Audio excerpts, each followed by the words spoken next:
ఆంధ్రప్రదేశ్లో కూటమి ప్రభుత్వం చెత్త పన్ను రద్దు చేసినప్పటికీ కడప మున్సిపల్ కార్పొరేషన్ అధికారులు మాత్రం వసూలు ఆపడం లేదు.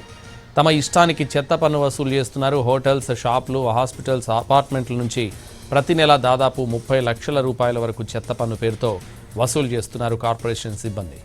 అలా వసూలు చేసిన డబ్బును ప్రభుత్వ ఖజానాలో జమ చేయడం లేదు. మరి ఆ డబ్బంతా ఎక్కడికి పోతుందని స్థానికులు ప్రశ్నిస్తున్నారు. ఈ విషయంపై సంబంధిత అధికారులు స్పందించాలని, తప్పనిసరిగా ఆడిట్ జరిపించాలని స్థానికులు డిమాండ్ చేస్తున్నారు. మరోవైపు కడప మున్సిపల్ కార్పొరేషన్ అధికారులు చెత్త పన్ను వసూళ్లపై ఎలాంటి వివరణ ఇవ్వడం లేదు.